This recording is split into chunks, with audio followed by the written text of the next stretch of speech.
to Beyond the Ring, a podcast that covers all things in the stock show industry from the informative to the insane, starring Ryan Rash. Damn right, I did it. And Dale Hummel. Let's go, Ryan. Now on with the show. Welcome to Beyond the Ring. This is Dale Hummel, along with co-star Ryan Rash. Hello, hello, hello.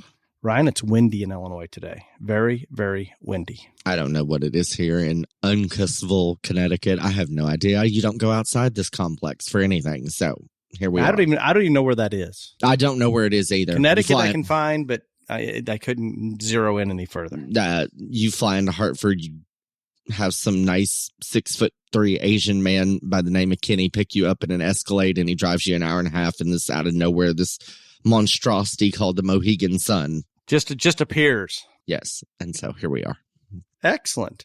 Well, I received several messages today regarding camels, and not your friend Camel Toe. Camels? Did you see any of the messages regarding camels? Like the animal? Like the animal. Why?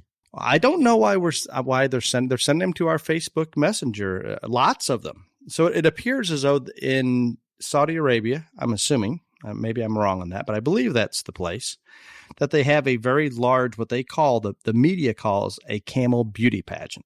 So I'm assuming it's pretty much a camel livestock show is what I'm guessing it to be. I don't know this. I'm just making assumptions. But the headlines are 40 camels disqualified from beauty contest in Saudi Arabia for receiving Botox. I think they take their camels serious there. Dale, are you on new medication? This isn't real. No, I maybe it's not real, but I did receive this multiple times. I pulled it up. It looked real. Our listeners are sending it to me. And I have faith in the listeners for screening things for us. They are the best at sorting out things. Okay. So what do you think about the Biden administration no longer talking about his inflation as transitory? It might be here for a while. They're no longer denying inflation, at least. Okay, Dale, I'm going to give you a little tip for the current events this week. I judged a show for 2 days last weekend. I flew to Connecticut. I'm in the middle of nowhere, and I do nothing besides either go to the pageant, go to rehearsals, go to a cocktail party, go shopping, or go to the bar. I know nothing about. I've tried to explain this to you. When I go to these things, I do not know what happens in the outside world. Let me tell you about inflation. So right now we're almost admitting there is inflation. They can't. I mean, it's everywhere. Everything points to it. It's there, but yet the Biden administration's been trying to say, well, let's just temper rates, this and that.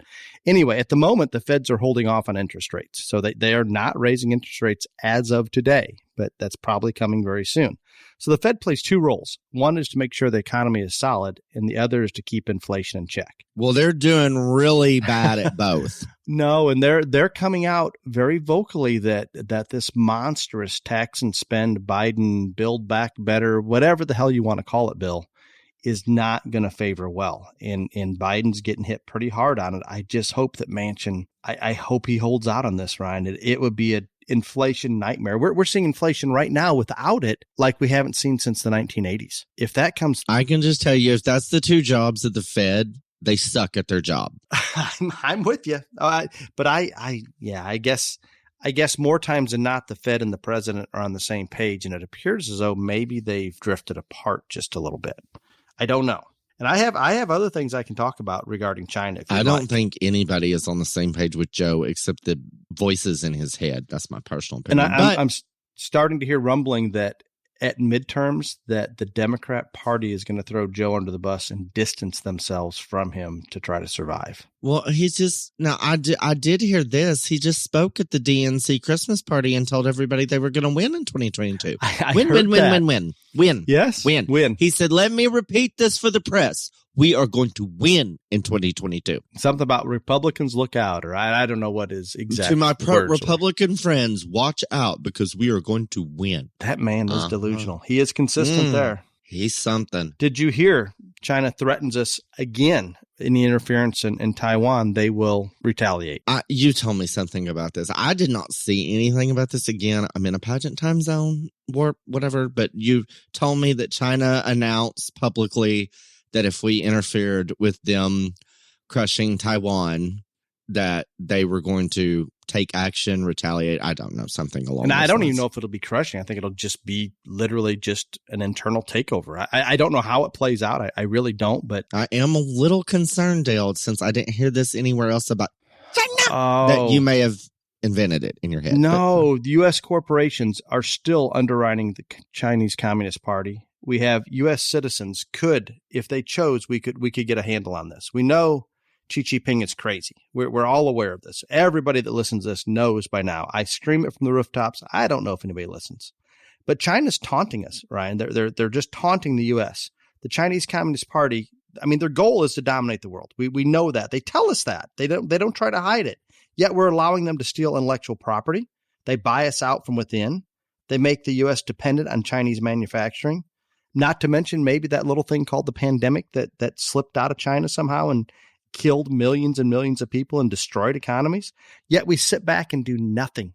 Absolutely nothing. Okay, so you're talking about economies again. I want you to know, and our listeners to know, that I have done my part in bettering the economy this week. Trust me. Not made in China economy. I don't know what the clothes were You made have from. to I don't look at those the label. things. But I promise you, I have done my fair share of supporting the economy.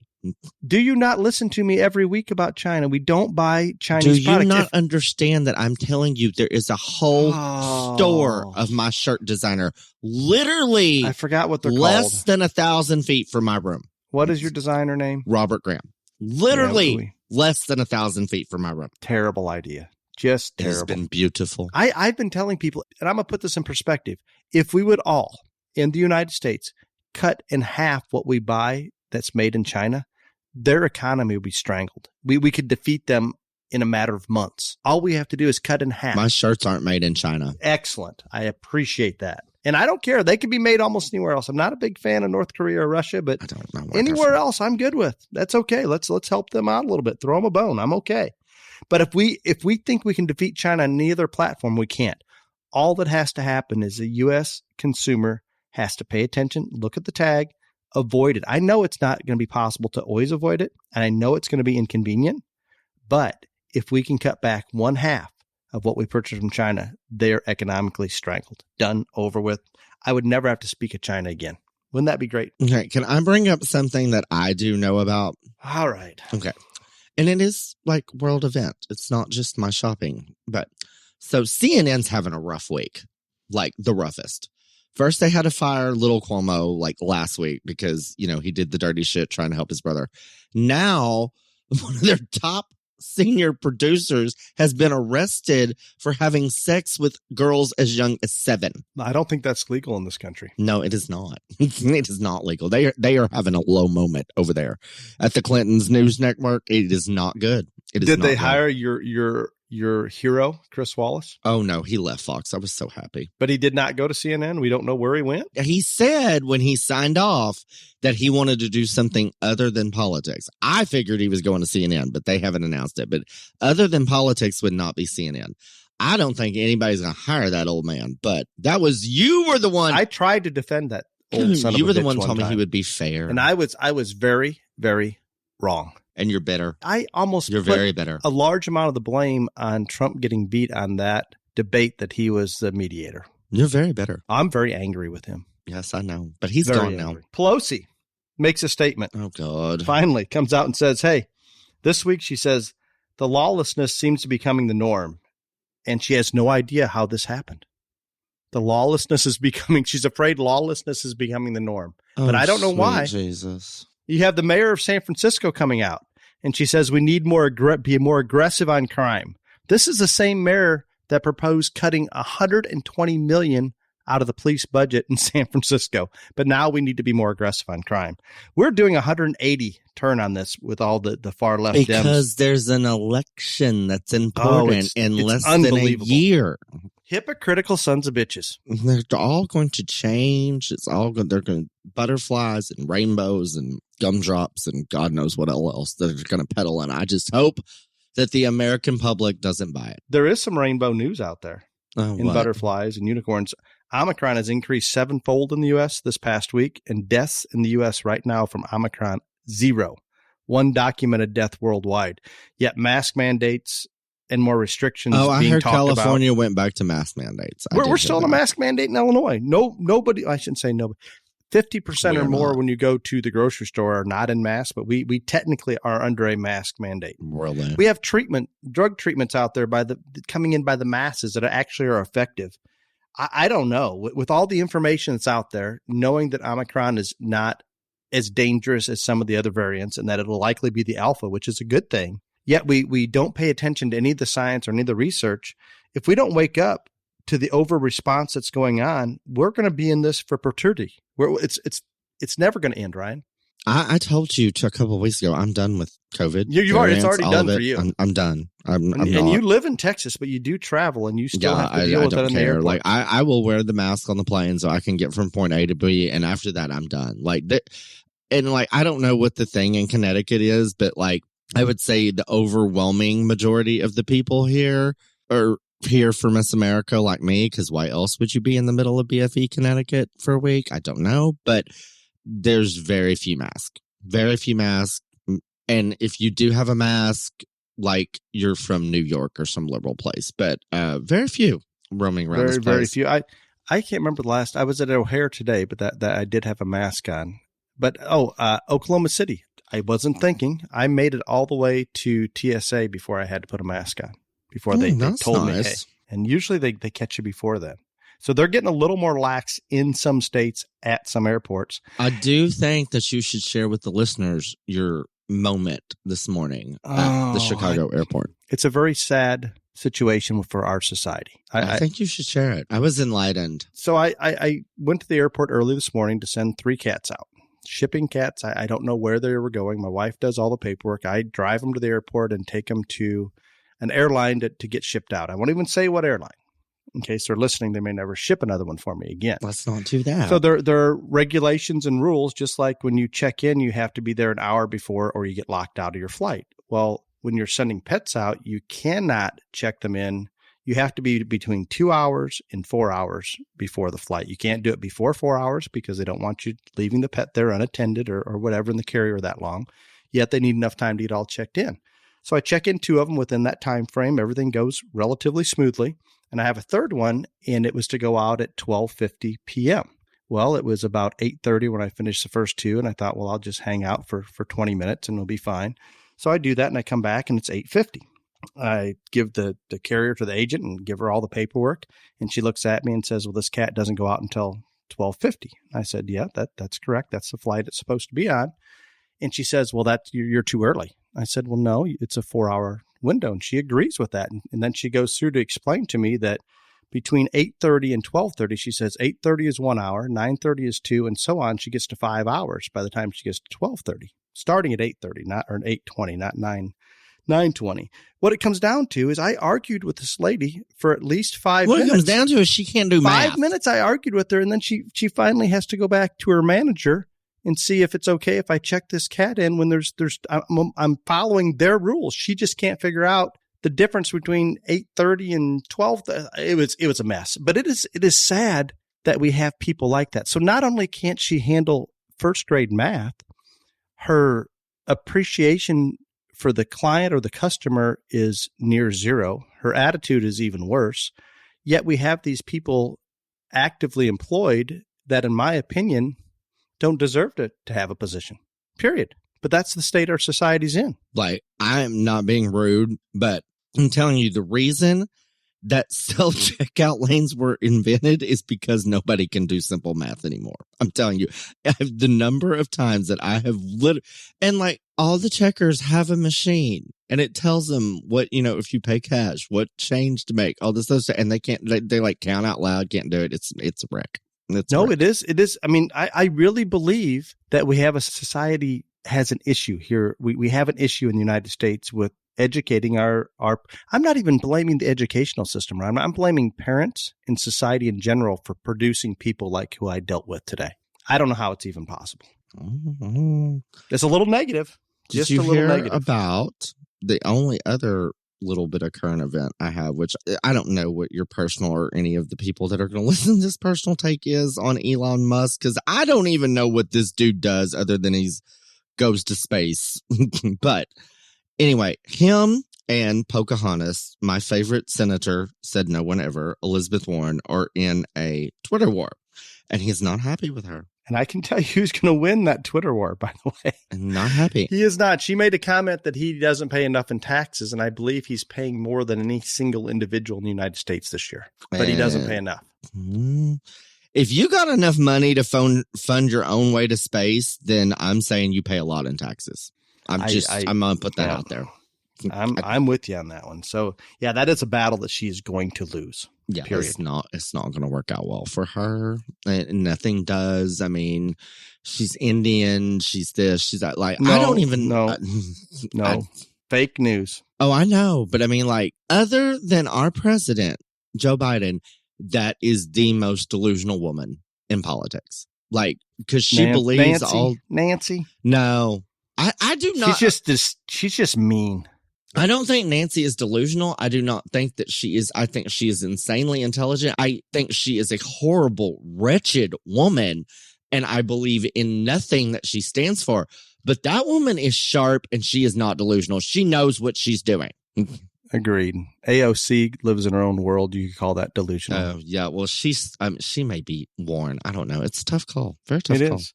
Well, before we get into the main topic, I am grateful for Boxel Manufacturing each and every day as we just completed a doe sale and are in full preparation mode for getting Angus cattle ready for the Cattlemen's Congress. The Boxel blowers. You have Phoenix before. We do. Cattlemen's we have Congress, Phoenix backed up against Cattlemen Congress. We have them, all of it going on. Mm-hmm. So we've got the Boxel blowers, actually Showcoat, one of our sponsors of the BTR JLA. Essentials for us every single day, and I can completely get behind those products and support them without hesitation. So thank you, Boxel, for your continued support of both the Beyond the Ring podcast and the Beyond the Ring Junior Livestock Association. It is appreciated. And we have a new Beyond the Ring Junior Livestock Association sponsor this week. It is the Robb French family and S&R Mink Goats. They are the national goat sponsor, and I know that Dale wants to give a personal shout out to these people because he did not have to sponsor the National Goat Association. And I did tell Ryan that we would be happy to sponsor it if there's no one out there. So Rob, I do appreciate it. It's great that you've stepped up, and sometimes in our little goat world we have a hard time getting sponsors and donations, but thank you very much. It is greatly appreciated. S&R Meat Goats is committed to consistently producing high-quality show goats that compete at the county, state, or national level. Furthermore, they have always been passionate about supporting the youth involved in agriculture, especially in the show ring, and they couldn't have thought of a better way than becoming the national goat sponsor to continue to show their support for the youth and their passion for the junior livestock industry. So again, to the Robb French family and S&R Meat Goats, we are proud and very grateful to have you as the national goat sponsor for the BTRJLA in 2022. Excellent. Main topic time. That was the shortest current events in the history of the world. I think I do believe our current events get a little longer each day. That's more like the original current events. I think that's the shortest ones ever. Like, we didn't talk about anything. But no, anyway. we didn't even bring up aliens. Oh. And I don't know. This is just breaking. Have you? And I'm not trying to make current events longer. The JFK files got released today. I saw that. But I don't know anything about it. We'll touch on this next week, but like, that is exciting. But I'm telling you, I saw a little think blip. The government killed him. But anyway. But they didn't. I don't think there's anything there, or they would have said it in the little blip that came out. I don't know. I'm hoping that there's something way scandalous, like Marilyn Monroe shot him or something. I'm hoping. It's not. I'm hoping. I think Marilyn did it. I don't know. Yeah, I've actually put some thought into that, Ryan, and I really cannot come up with a conclusion. No, it's wild. But since I saw that earlier, I was like, oh, I hope there's something juicy there. But anyway, on to the main topic. Sorry, we will have, if there's anything in there, people, I will be reporting to you next week because I'll be home for like 7 days and I'm going to figure it out. Perfect. Variety is the spice of life. Kind of a follow-up on last week's topic. Is that how it was meant to be? Well, like last week, we focused on people that were feeding, a smaller number of animals and limited budgets. And now we're going to go the opposite end of the spectrum because, I believe that everyone should get attention on this podcast because, I have a blooming political career coming up. So I have to, focus on everyone. And So this will go against everything we discussed last week. No, it's not against it. It's just a different scenario. It's a different scenario. Yes. Yeah, It's under not, a different budget against, and things like that. I am lots of things, sir, but I am not a hypocrite. But it's No. not against it. But this is everyone that does this have different situations that they have to adapt to. So this week we're going to focus on the people that have either multiple children, so you have to feed multiple animals, or people that just have bigger budgets that can feed more. And so I think the one thing that when I was growing up and in our program, and then something that I also tried to take with me when I was brokering animals and helping other families, because most of them fed lots of animals as well, is the one thing that I think that we did really well is we did not buy every single one of them the same kind. And there was a very real reason for that, is because the same judge doesn't judge every show. And while they were all quality animals, and you still have to look for the common denominators that make animals quality, there are going to be people out there that like them stouter, shorter, thicker, prettier, taller, different colors, all of those things. And so we always wanted to have a variety of animals that, while they all had the basic building blocks of what needed to be good, they were different. So if you went to a show and you'd hopefully have one that would fit, at least one that would fit that judge in the end. And so I think that a lot of times this gets overlooked, and that's why I wanted to bring it up. I think that's awesome. You know what's interesting to me, Ryan? We've hit on this before, that I think you, being from Texas and the Texas mentality, they understand this better than anywhere. Because when I look at it from the outside of my first exposure going to the majors, each major for every year for many, many years, there's no question that when there's 5 majors, there's families feeding multiple animals, trying to go to every single major. Even if you're only trying to go to 2 or 3, they're feeding multiple animals. And just like Ryan said, different types. And they will adjust once those judges' names come out. They will adjust which animal's going to which show according to what they think is best fit for that specific judge. And the other thing that I appreciate about the Texas show families, they're not overly concerned about what type of animal that judge is going to use, as long as they know what the type is and that judge is consistent. Mm-hmm. Much different than everywhere else in the country, partially because we don't have as many major shows to go to. So we're not buying as many animals to fit those. I mean, we can go to the national shows in the fall and carry over to Phoenix or Denver.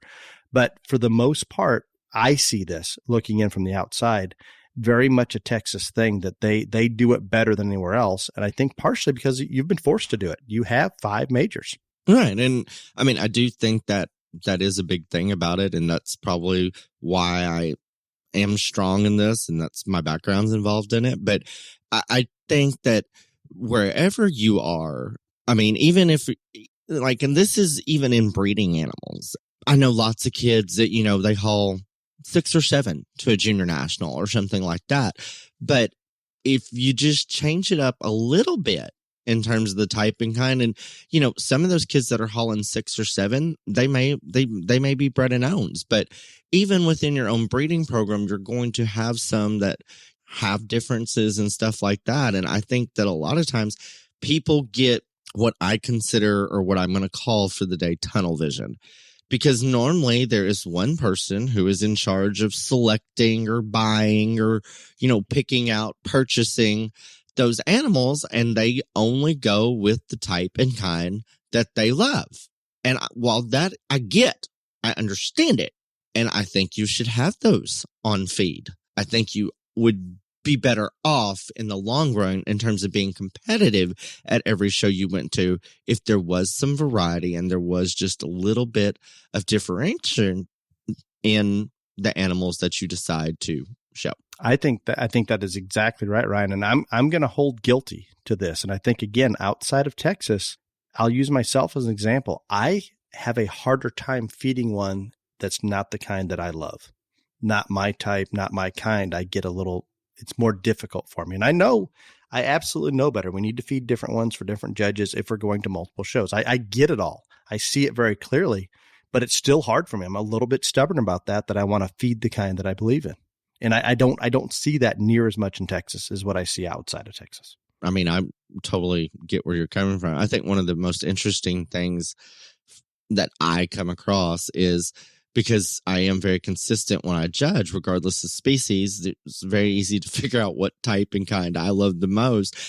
Yet I had tremendous success in the slick shorn steer arena, and my type and kind is not the kind that slick shears well at all.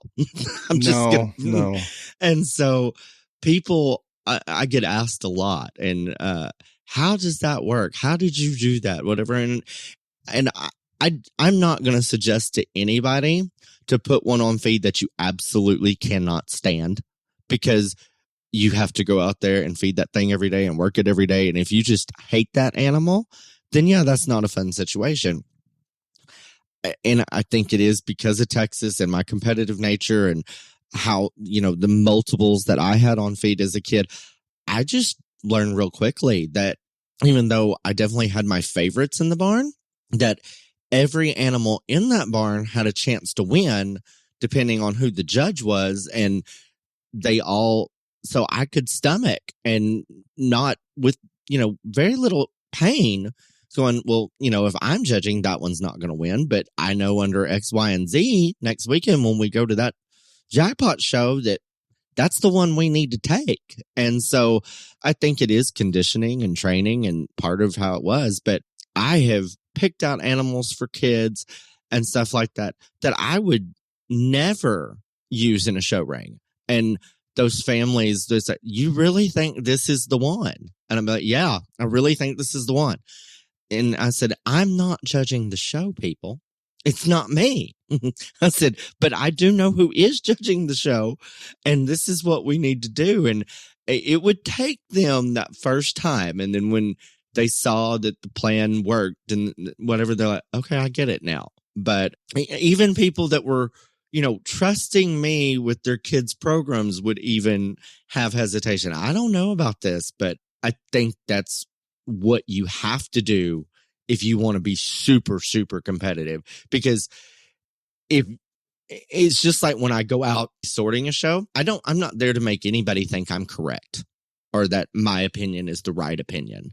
It's an opinion. It's not right. It's not wrong. It's official that day. I'm not going to try to prove that I'm right to anybody. The thing is, if that is your way of thinking when you're selecting animals that are going to be presented under a variety of judges throughout the year, but by God, your type and kind is right and everybody else is wrong, you're cutting your nose off to spite your face. You're going to have a long season. Very, very long.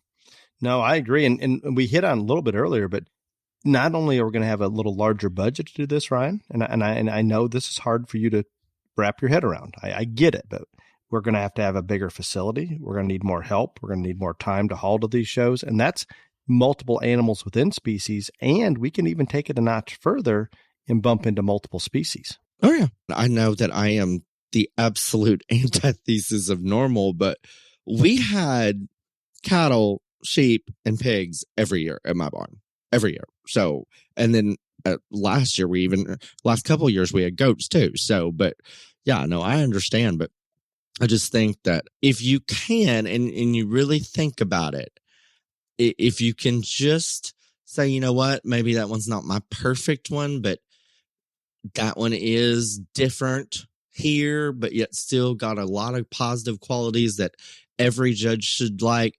Maybe it is okay to feed this one and this other one that I absolutely love. And I think that you will be surprised to see how much success you have with the one that maybe isn't your favorite. And for the most part, not always, but like you said, to be ultra competitive, I'm not saying you have to do it, but if you're going to have to get real lucky if you're trying to do it with one or two animals and hit that judge right between the eyes, because a lot of times these animals are purchased before we even know who's judging. And those nomination deadlines are before we know all of those things come into play, and it's hard. I can use an example that Holly and I have allowed our kids to experiment a little bit, showing some cattle for a couple of years. And naturally, they would grow up showing goats because we raise them and they're around them every day. That's just part of it. But our girls absolutely fell in love with showing cattle. And the fact that it was new, interesting, they became very passionate about it very quickly. And that's good. Let's give them, I think part of it is because it was new, is that variety that we're talking about. But sometimes if we stay in that one lane, we show that one species and all of our kids, or even the one child just shows that one species, we may be missing out on something they could be incredibly passionate about by going into the cattle or the hogs or the goats or whatever it may be. So sometimes we have to keep our minds wide open and let those kids find what they're passionate about. And then once they do, let's hope that we have some experience or somebody to lean on that can get us to the top. And this is another good part of this topic. It's not just about multiple animals, but I do know lots of families that try new species that they were, they grew up showing pigs, but they want to show cattle or, anything like that. And I do think that does create excitement and, gives them a new point of interest and things like that. And I think that's how these multiple species families happen. Somebody in the family, maybe not everybody in the family, but somebody wants to do something different. And then they all still like it and everybody gets involved. And so that is a cool thing too. Like I said, my focus was cattle, but I love showing sheep. I really, really, really did love showing sheep. And that was kind of my project. We didn't have anybody other than one guy that worked at the magazine there for my mom. He would come out and help me and stuff like that. But that was kind of my project. And so, no, I wasn't as successful, even though I still had great success. I wasn't as successful as I was in the cattle ring, but it was fun for me to get to do something that I had a lot more control over and a lot less people putting their opinions in, which we know we're all shocked about that.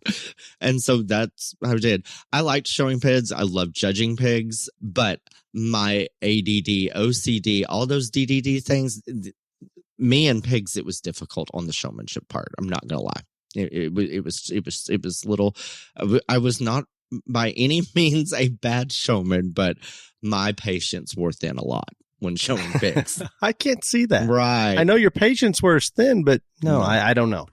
And we're kind of jumping around here a little bit, but I think one of the things you talk about how we evolve into multiple species families. And I think if you have multiple children, a lot of times that younger child maybe doesn't want to follow in the same species as the older one, or going to be kind of overshadowed until that older one ages out. And there's a lot of reasons we go a lot of different directions, and it's challenging. It's financially difficult to have the facility to feed and do all that. Is difficult to find the time to get it done right. And then just the knowledge and experience alone to cover multiple species and be competitive. It's all a challenge. So, I mean, anytime we branch out like this, we're stepping that game up even another notch. I think the cool thing about all this is like when you're talking about, and I was the youngest child and I wanted to do something different. But I think one of the cool things is no matter who is kind of the one that wants to do something different, sometimes it doesn't work out and they go back to whatever, but you had that experience. You got to try something new. Some people fall in love with it. And I know lots of kids that were cattle kids that they fell in love with showing sheep or pigs or whatever. And that became that kid's focus instead of the cattle thing.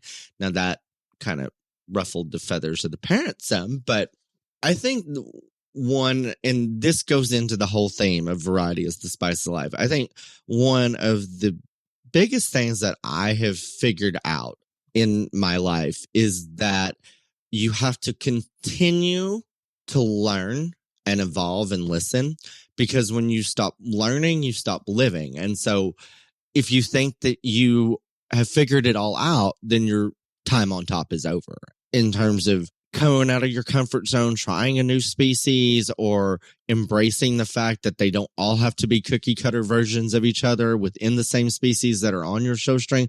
All of that is learning, because when you do feed a new type or you do feed a new species, it is going to be a learning process, and that's a good thing.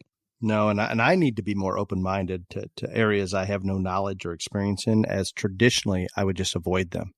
But I have found with maturity that branching out into some of those things is exactly it's very stimulating. I take it as a challenge to learn more and to get better. And I think a lot of people can benefit from just that. A lot of times we want to stay in our comfort zone, and I'm traditionally one of the worst ones at it. I want to stay in the area that that I have experience and feel like I have the best chance of excelling. But sometimes we need to bump out of that.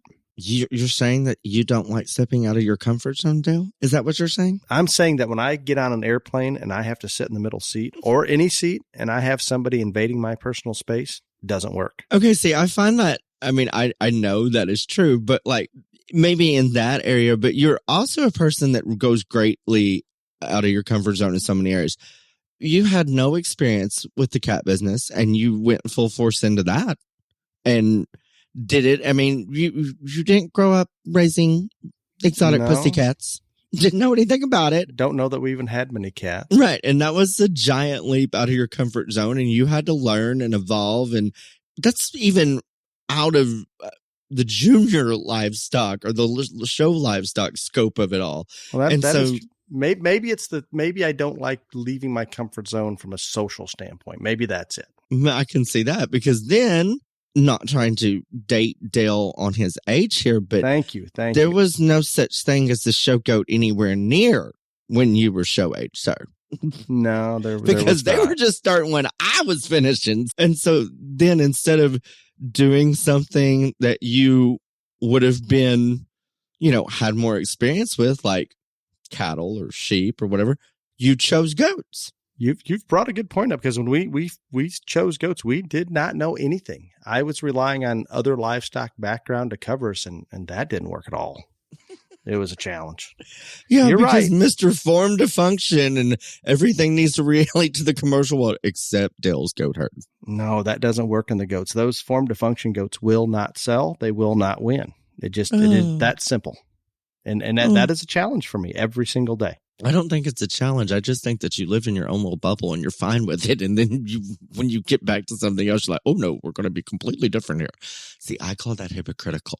No, I don't. I maybe, but I admit to it. I acknowledge that we have this difference with goats versus other species. No, I completely agree with that. And my.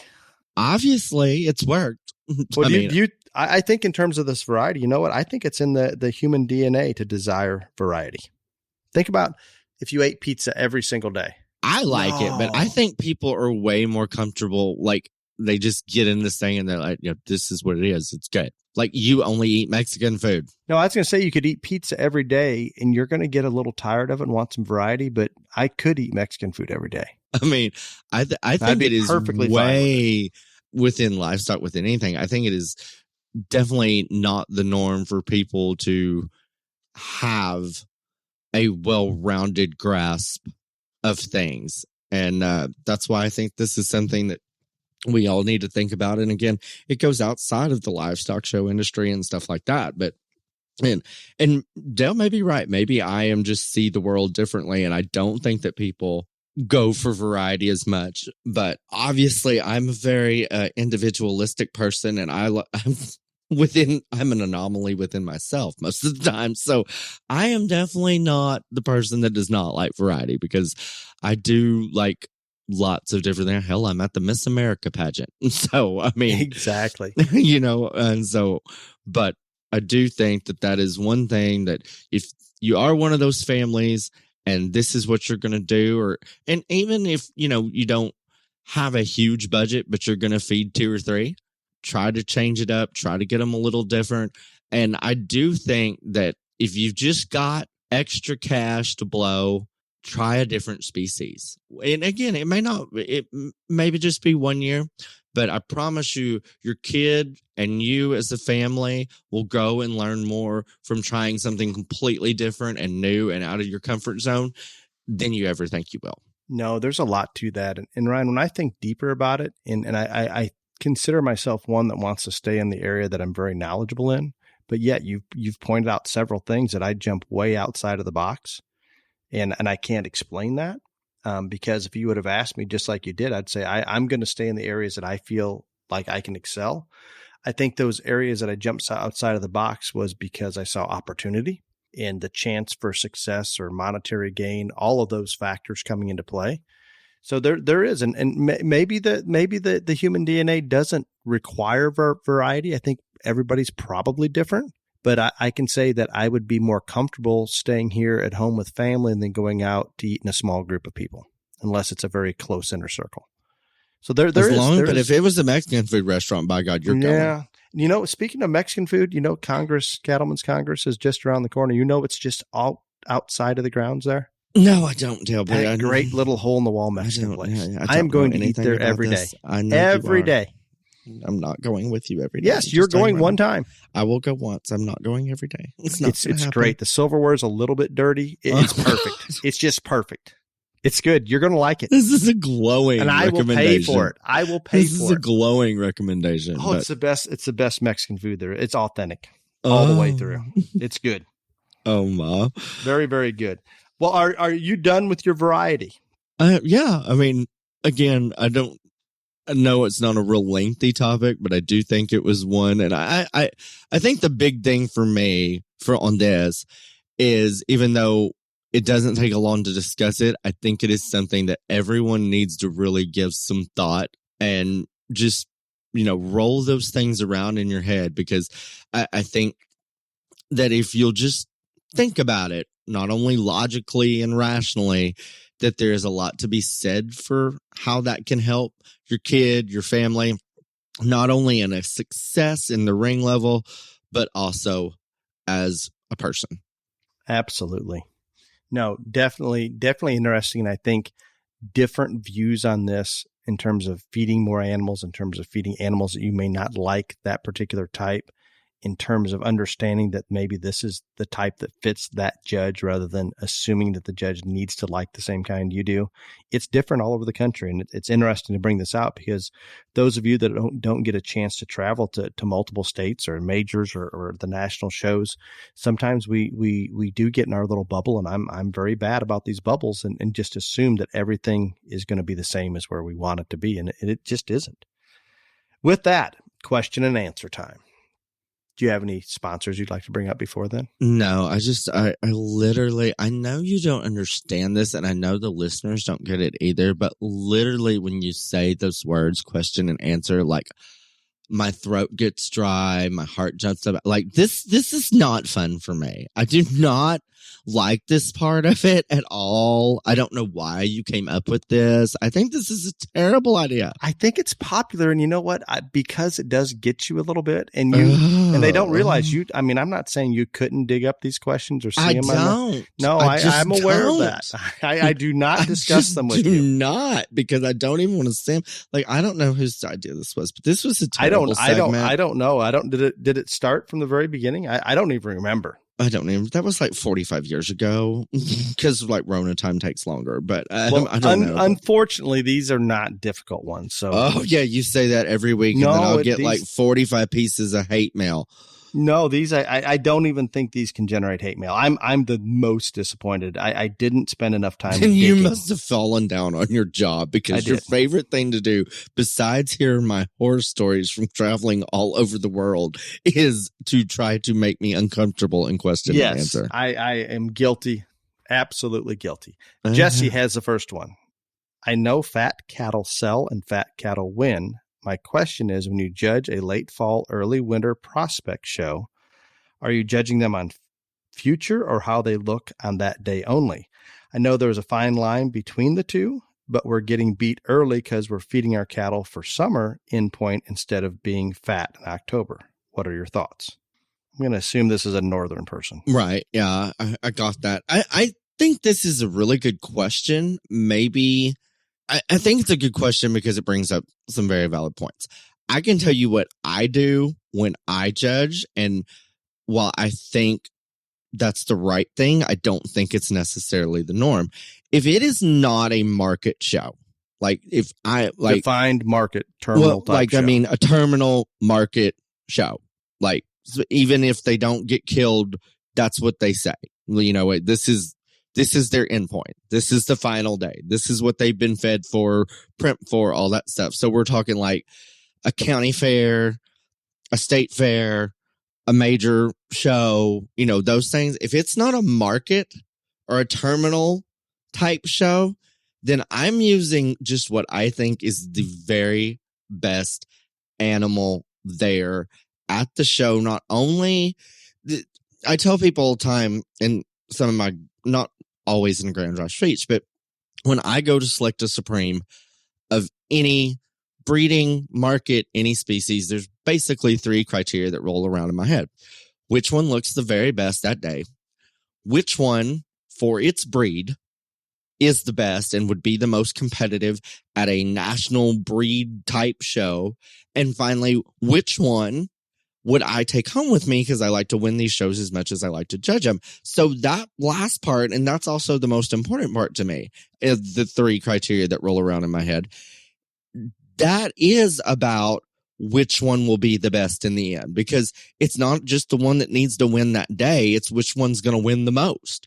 And so that's how I do it. And that's how I think it should be done. I do understand and see whether this was a guy, a gal, I don't know who sent this in, but see their point that at that start, those chubby ones that are bloomier, all those things, regardless of species, they're going to have an edge. And just like I was judging a hog show before I got here, we got to one of the cross classes and there was a really good pig, and I let him win the class, but I could tell they were holding on this pig. And I mean, you can tell. And so I said, he's not as fresh and full bodied, but he's the stout, sound one that still got a look. Yeah, for today, he needs to be better in terms of his freshness. He needs to be bolder in terms of his center, but I have a feeling that they're holding on this one. And so those are things that I think if you are a very capable and qualified judge, you can read those things in a scenario and adjust or, factor that in your placing. That's what I do. I don't think that happens as much as it should, but that's kind of my 2 cents on it. I wish I could disagree with you, but that's exactly, you're dead on. I have nothing to add to that one, Jesse. I hope that gives you some guidance there. Question 2 comes from Sadie.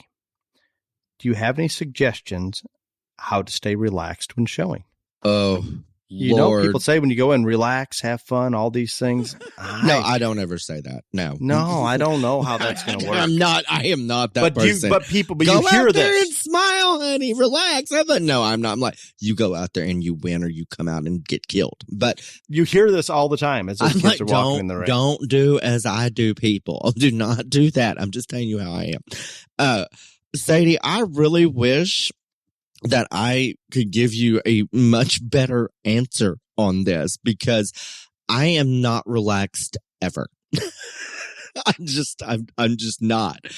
People all the time, I've been wired my whole life and whatever. And like, my mother used to dope me with Benadryl as a small child to get me to go to sleep at night. And so I have been wired up since I came out. And while you couldn't tell when I showed, I was never relaxed. And I think part of it is because my brain runs probably a little faster than most and stuff like that. People tell you to take deep breaths and, all this other stuff. I'm not going to sit here and tell you those things because they didn't work for me. I don't know that they've worked for anybody. I think the best thing that you can do in any situation, whether it's showing or if you're taking a test in school or college or whatever, when you need to be at your best, what I try to do is, in my mind, focus on what I want the outcome to be. Is it that I want to win the show and win that banner? Is it whatever it is? That is what goes through my mind constantly when I am trying to get something accomplished in a tense situation, like in a show arena. That's how I did it. I don't think it did not relax me, but that is what kept me centered and focused to where I wasn't, like being a spaz or something in the show arena. But Dale may be much better equipped to answer this question, because I have never been a relaxed person.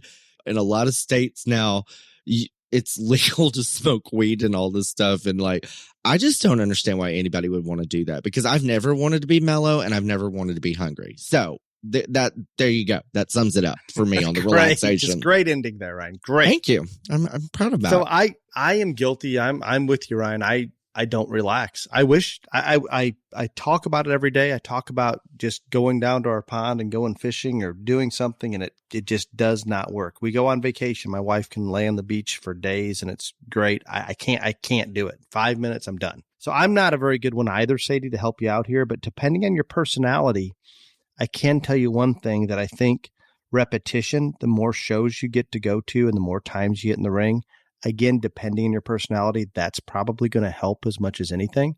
And I'm very guilty, or Holly and I are, with our children early on when they were showing goats. We didn't necessarily want to compete against our other goats, so we would only show at the national shows or our state fair, where limiting how many times we're competing against those that we sold. Because of that, because we weren't out hitting the jackpot trail and going all spring and summer, my kids had less time in the ring, and it was definitely to their disadvantage. It doesn't matter how much time you put in at home, you need that ring time, and that seems to make a huge difference. And I can cite one example of another person that definitely did not relax. We had a young lady, Ryan, that used to show some of our goats. This poor girl would physically pass out before she'd get ready to go in the ring sometimes. That's not very relaxed. No, that's not relaxed. No. So, I mean, it's Sadie, it's common. It's out there. I feel for you.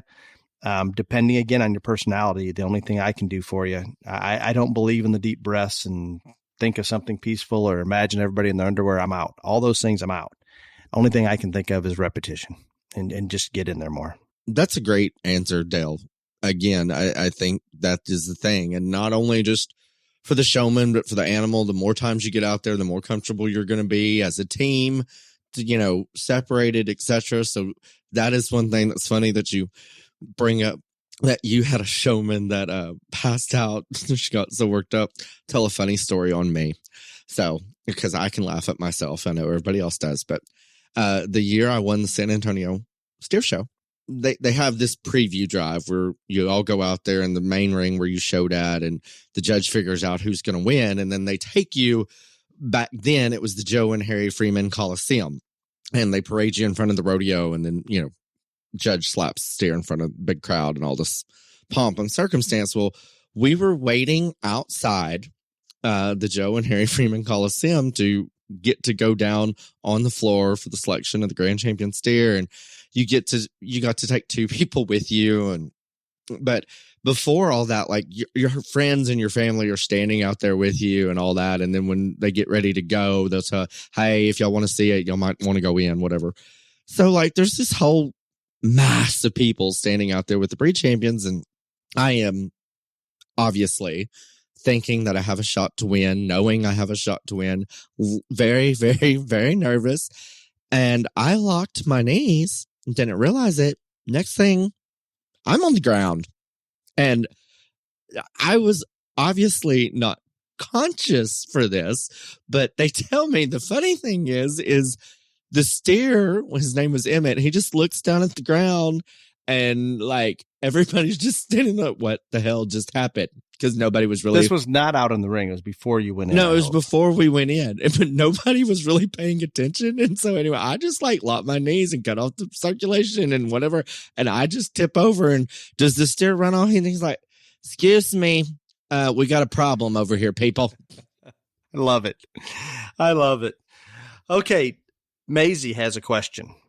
Hello, I have a question for question and answer. My brother and I are starting to buy show ewes for our younger siblings. What are some traits to look for while buying show ewes? Most of the ewes we buy are either online or in person. Any advice would be wonderful. I think that you need to stick to the three big things, and that is structure, that is muscularity and volume, and then also show ring, look, appeal, and those things. And I think if you really, regardless of species, regardless of breeding or market, if you'll stick to those three big things right there, then you're probably not going to go very far wrong. Because as we've talked about in the topic on this podcast, on the topic today, on this podcast before, every judge, he or she, gonna have differences, gonna have like different types and kinds. But I think the three big deals of structure, muscle, and show ring appeal, those are in everybody's wheelhouse. that goes out there to sort if there should be out there, I guess is what I should say. No, I think that's good. And I think from a visual standpoint, that is dead on where we're going to be. I'm going to take it another direction that Ryan might argue with me a little bit. Oh, God, on. if you bring up EPDs, I might shoot someone. I am not bringing up, we're on sheep. I'm not doing any FEPD. There is nothing. There's no data in sheep. Anyway, I wouldn't bring that up, period. Okay. I think it's easy to go out and find this one online or go out in person and grab a really good one from breeder A and get one from breeder B and C and D and E and hope that we can bring all these together and bring positive traits from each. And hopefully those breeding selections or matings that we choose will bring in different things that will help one another, and you can create this perfect animal. That's that vision that we have a lot of the times. But I can assure you, until you get established, until you get that base formed, I would recommend doing something else, and that would be go to one source where you can get a similar genetic base to work with. That's not going to be all over the board. We don't have that gamete spread where we're getting every shape and size in the world. And more times than not, when we go to multiple breeders or buy multiple different types, we're thinking, okay, we're going to take the muscle from this one and the look from this one, and they're going to come together and we're going to get the positive from each. Well, guess what? The negative can come in from each just as easily as a positive, and maybe even more often, it seems like in our situations.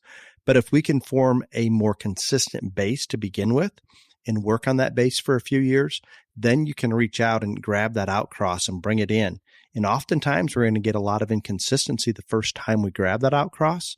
But if we keep back one of those offspring, whether it's a male or female, and bring it back into our situation where we're now 75% our genetics, 25% outcross, I think you'll see some amazing things, and you can do a lot of things with that. So I don't, Maisie, there's so many different ways to go about it. That Ryan's direction, that is where you have to focus in terms of your visual. My suggestion is try not to get too genetically diverse, because I think you're going to get a Heinz 57 mixed up, who knows what's going to come out type of situation. But everybody's going to have a different opinion, and I don't know if there is one true path, but that's definitely what's worked for me. Those were easy. I told you that going into it. You did not believe me. You literally fell down on your job the most. I was running a little behind, so I took had the a first sale 3. this week. Yes, this was sale. terrible. This I had was to go terrible. to the airport. I have to go back to the airport tonight, Ryan. More This kitty O'Hare cats? thing. Yeah, I'm not. I must be getting a fan. big Christmas present since you're shipping out so many kitty cats. You got your Christmas present already. If you would like, I can you can just give me your card. I can go back down to my shirt store and pick out a few more things if you want to give me a I think maybe I need one of those shirts. What do you big think? Christmas present. But Can I get one for $100? no, you cannot. 80 something? A little less? No. Mm, No. I'm out. Out. Untuck it. You can get those for 80 to 110 You are bucks. I think you should be the Untuck It Spurs. I'm going to reach out spokesperson. to them and see if maybe they would like to sponsor I the think podcast. they should. I am a big Untuck It fan. Yes, big Untuck It fan. I am aware. Before we sign off for this week, just one thing, it's the end of the year. We only have a couple more weeks till January 1, and don't forget to sign up for the Beyond the Ring Junior Livestock Association. It all starts here pretty quick. If you have a show, again, it's free to sanction. Go to the website, www.btrjla.com, print off the sanctioning form, fill it out, email it back to me at info@btrgla.com. JLA, sorry, not GLA. I don't know where that came from. And all you got to do is fill out the sanctioning form, email it back. We'll get you on the calendar. And when your show is over, send us the results in whatever format. But all you kids or parents that are out there listening, sign your kid up. We've got shows we've got members from 44 states. We've got shows almost everywhere. We've got some really cool stuff that's going to happen, and it's all going to start January 1. So don't forget. That is exciting. And then, Ryan, as we're recording this, I noticed on my phone a message came in to Beyond the Ring Junior Livestock Association Facebook page asking, are we still in the window to sanction for free for 2022? So It's free all year long. I don't think we can emphasize that enough, guys. All those shows out there, there is no charge. You fill out the paperwork and email it back or scan it or mail it, whatever you want to do, but it is free for these shows to sanction. So all of you exhibitors that are asking questions, well, is this show going to be sanctioned or that show? Reach out. I want each and every one of you that's listening, that's going to be a member. reach out to at least one show that you think you're going to and say, hey, did you sign up for the Beyond the Ring Junior Livestock Association? Can you do that? Or I can send you the form or a link to the website. It's free. There's no reason not to do it. So let's get everybody out there as an ambassador, and that gets you more sanctioned shows and more that you can go to and more opportunities. And that's what we're trying to do is provide more opportunities, provide more recognition for those youth exhibitors. Until next week, be safe. Y'all come back now, you hear?